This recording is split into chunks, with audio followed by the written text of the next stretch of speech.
معجزے کی کیا حقیقت ہے، اس لیے کہ ہم اسے لاجیکلی کیسے سمجھ سکتے ہیں، کیا ہم اسے لٹرل سمجھیں یا یہ کوئی میٹافر ہے۔ حضرت نوح کی جو کہانی ہے یہ بالکل ان سائنٹیفک ہے۔ اس زمانے میں پیغمبر پہ سیلاب آیا اور نہ کوئی کشتی بنائی جا سکتی تھی جس میں سارے کے سارے حشرات الارض جمع کیے جائیں۔ غرض یہ کہ یہ اس کا کوئی سائنٹیفک پروف نہیں ہے۔ عام طور پر جب میں اس طرح کی چیزیں سنتا ہوں تو مجھے احساس ہوتا ہے کہ موجودہ زمانے میں لوگ ہر چیز پر بہت تحقیق کرتے ہیں، لیکن جب مذہب کے بارے میں گفتگو کرتے ہیں تو معلوم ہوتا ہے کہ اپنا دماغ بند کر لیتے ہیں۔ یعنی یہ حقیقت ہے۔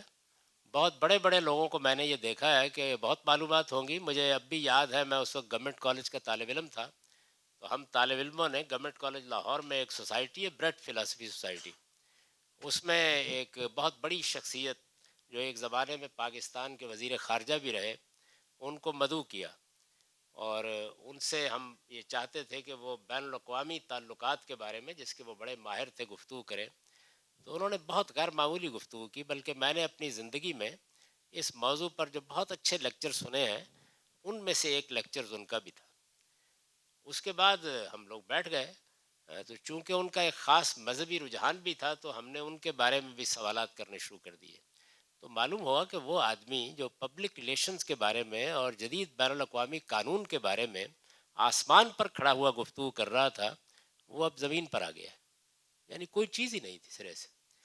تو عام طور پر یہی ہوتا ہے۔ حضرت نوح کے بارے میں یہ کہانی کس نے آپ کو سنا دی کہ وہ کچھ ساری دنیا میں طوفان آیا تھا؟ قرآن مجید یہ بیان کرتا ہے کہ سیدنا نوح علیہ السلام اللہ کے رسول کی حیثیت سے ایک قوم کی طرف مبعوث ہوئے، جس قوم کی طرف ان کی بعثت ہوئی اس پر انہوں نے اللہ کی حجت پوری کر دی۔ حجت پوری کرنے کا مطلب یہ ہے کہ رسول کی حیثیت سے حق کو آخری درجے میں واضح کر دیا۔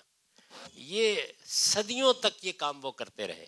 اس کے بعد اللہ تعالیٰ نے ان سے یہ کہا کہ رسولوں کی حیثیت سے جن کو بھی میں نے بھیجا ہے، میں نے دنیا ہی میں پھر ان کے منکرین کو سزا دی ہے، لہٰذا میں تمہارے منکرین کو بھی اب سزا دینے کا فیصلہ کر رہا ہوں۔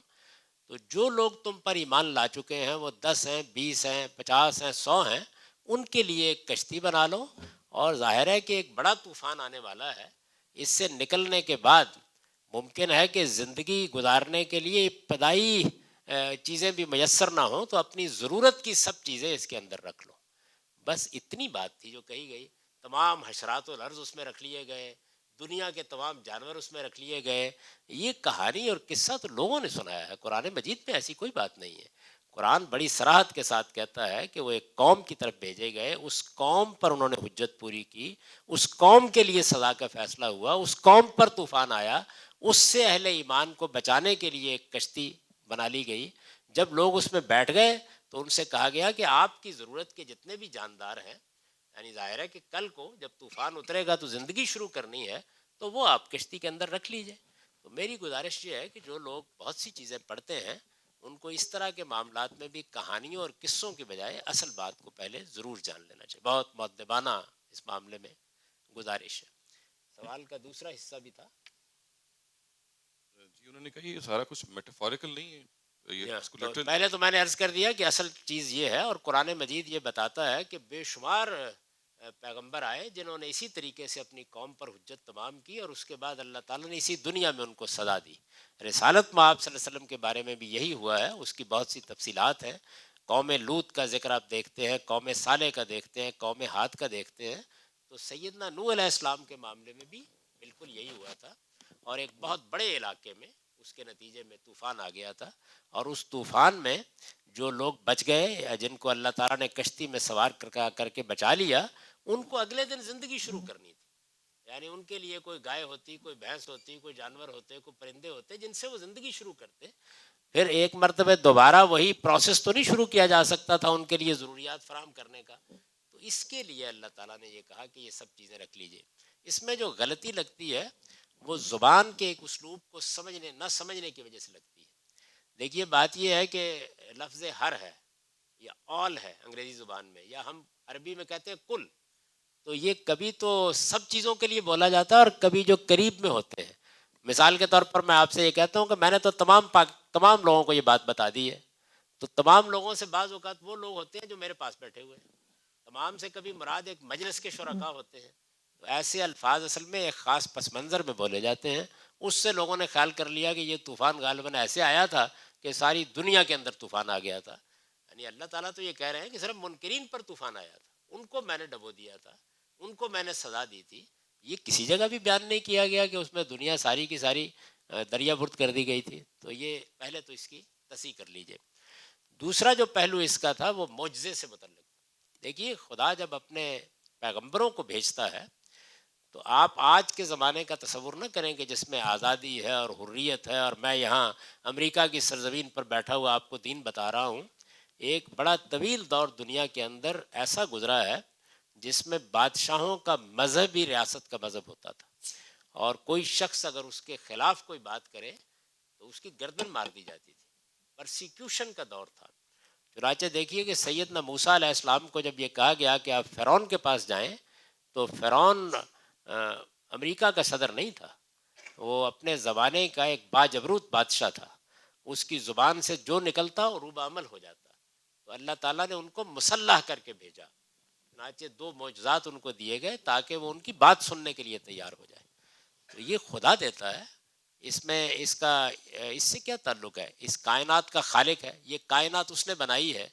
آپ بحث اس پر کر سکتے ہیں کہ خالق کائنات ہے یا نہیں. اگر وہ ہے تو اس کو اس پر قادر ہونا چاہیے کہ وہ چاہے تو اس ستون کو سانپ میں بدل دے. یعنی پہلے مقدمے کو پہلے مان لیجئے یا اس کا انکار کر دیجئے. اگر کائنات کا کوئی خالق ہے تو کیا وہ اپنے بنائے ہوئے قوانین کا پابند ہو گیا؟ اس نے ہماری طرح کوئی پابندی قبول کر لی ہے؟ وہ کہتا ہے وہ علی کل شیء قدیر ہے. اس نے دنیا ایک قاعدے ضابطے میں بنا کر اس کو امتحان کے لیے ایک لمبی مدت میں ڈال دیا ہے, لیکن وہ جب چاہتا ہے اس کائنات میں مداخلت کرتا ہے. وہ ایک زندہ خدا ہے, وہ حی اور قیوم ہے. وہ کہیں فلسفیوں کے محرک اول کی طرح انگلی ہلا کر خاموش نہیں ہو گیا. کائنات کو دیکھ رہا ہے اور اپنے رسولوں کے ذریعے سے اپنا اظہار کرتا ہے. تو اللہ تعالیٰ کا اظہار ہوتا ہے, اللہ تعالیٰ اپنا ظہور کرتے ہیں جب ان کے رسول دنیا میں آتے ہیں. پھر یہ دیکھیے کہ خود رسول, یعنی کیا آپ کیا سمجھتے ہیں کہ نبی اور رسول کون ہے؟ یعنی ایک شخص ہماری طرح پیدا ہوا ہے, ہماری طرح پرورش پائی ہے, ہماری طرح پروان چڑھا ہے, ہماری طرح ہی کھاتا ہے پیتا ہے, ساری احتیاجات لاحق ہیں. خدا اس سے رابطہ پیدا کرتا ہے اور اس سے بات کرنا شروع کر دیتا ہے. تو یہ کوئی کم معجزہ ہے؟ تو اس لیے معجزے کا معاملہ یہ نہیں ہے کہ اس کو آپ قانون کی روشنی میں سمجھیں گے کہ اس کائنات میں چیزیں کیسے پیدا ہوتی ہیں. اس کو خدا کے حوالے سے دیکھیے, وہ اس کائنات کا خالق ہے, وہ ہوا علی کل شیء قدیر. اور وہ اپنے رسولوں کی مدد کے لیے یا ان کی حفاظت کے لیے بعض اوقات ان کو مسلح کر دیتا ہے. وہ مسلح کس ذریعے سے کرتا ہے؟ تلوار سے نہیں کرتا, معجزات سے کرتا ہے, تاکہ دنیا میں جن لوگوں تک پیغام پہنچانا ہے وہ اپنی طاقت کے نشے میں ان کے خلاف کوئی اقدام نہ کرے اور انہیں اپنی بات سنانے کا موقع مل جائے. جہاں اس کی ضرورت نہیں ہوتی وہاں ایسا کوئی اقدام بھی نہیں.